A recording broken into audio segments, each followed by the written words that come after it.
Bismillahirrahmanirrahim. Assalamualaikum warahmatullahi wabarakatuh. Nama saya Dina Zulfiana, NIM 2110125. Saya dari kelompok 5 akan mempresentasikan tentang integrasi Islam dan sains. 1. Konsep integrasi keilmuan. Di dunia Islam pernah mencapai masa kejayaan pada kisaran abad ke-6 sampai ke-12.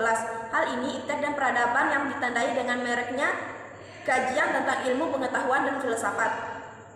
Sehingga saat itu dunia Islam menjadi maskur dunia baik di belahan timur maupun barat. Pada pertengahan abad yang ke-12, masa kejayaan yang pernah dicapai dalam dunia Islam sedikit demi sedikit mulai pudar. Mulai abad ke-18 dan seterusnya sampai sekarang, bangkitlah umat Islam dari tidurnya yang dimulai dari jatuhnya Mesir ke tangan bangsa barat, menyadarkan dan membuka mata umat Islam bahwa di dunia barat telah muncul peradaban yang lebih tinggi dan sekaligus mencari ancaman besar bagi umat Islam.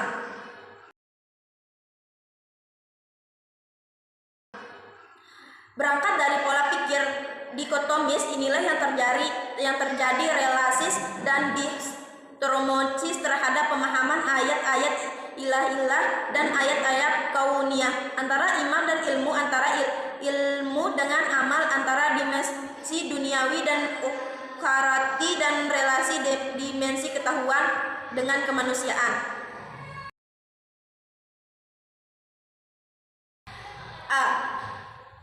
Al-Faruqi meletakkan fondasi epistemologi pada prinsip tauhid yang terdiri 5 macam kesatuan, yaitu 1. Keesaan atau kesatuan, Tuhan kesatuan, Tuhan bahwa tidak ada Tuhan selain Allah. 2. Kesatuan ciptakan bahwa semesta yang ada ini baik yang material, psikis, spesial.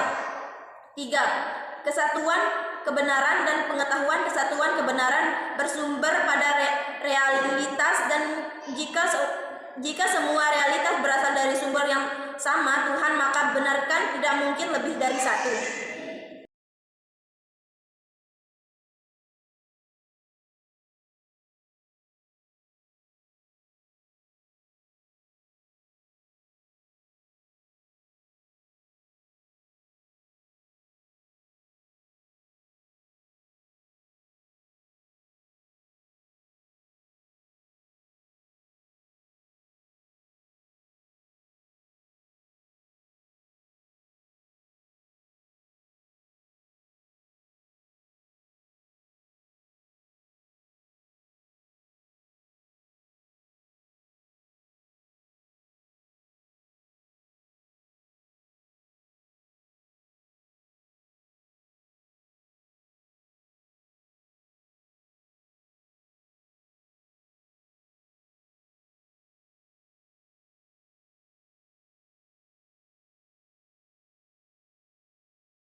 Zainuddin Sadra mengemukakan sebuah artikulasi terbaik mengenai epistemologi, ilmu pengetahuan yang diperoleh dalam karya Imam Abu Hamid Muhammad Al-Ghazali 1058 sampai 1111. Al-Ghazali adalah seseorang guru besar akademik Nizamiyah Baghdad. Al-Ghazali menganalisis pengetahuan berdasarkan 3 kriteria, yaitu 1.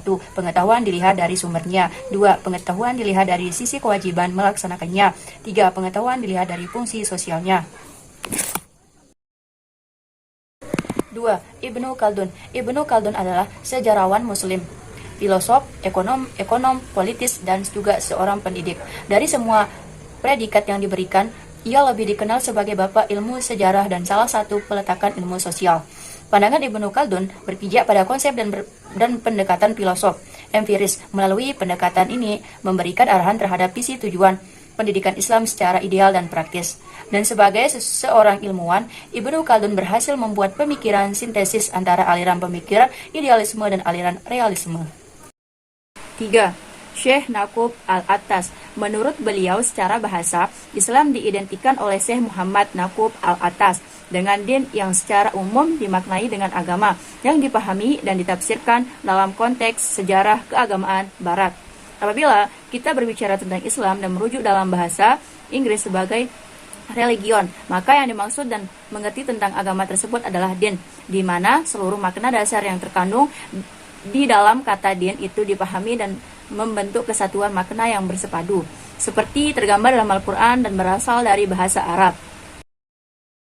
Dalam pandangan Naqub Al-Attas mengatakan bahwa ilmu yang menjadi hidangan bagi jiwa manusia itu merupakan jenis ilmu pertama yang diberikan Allah melalui wahyunya kepada manusia, dan ini merujuk kepada kitab suci Al-Quran. Dalam Al-Quran itu banyak terkandung hikmah-hikmah syariah yang bisa dijadikan ilmu. Sementara terkait dengan ilmu spiritual dan kebijaksanaan hanya dapat diperoleh manusia melalui ibadah.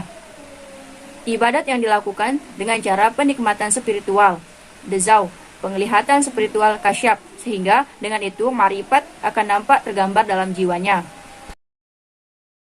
Dari prinsip ini, secara aksiologis diletakkan nilai-nilai moralitas adab. Kemudian secara maka harus diadakan tindakan yang dapat mencegah dan memperbaiki konsep barat yang ada dalam ilmu. Untuk itu, Naqub Al-Attas memberikan 4 langkah. Yang pertama, mengasingkan unsur-unsur itu termasuk konsep-konsep kunci yang membentuk kebudayaan dan peradaban itu.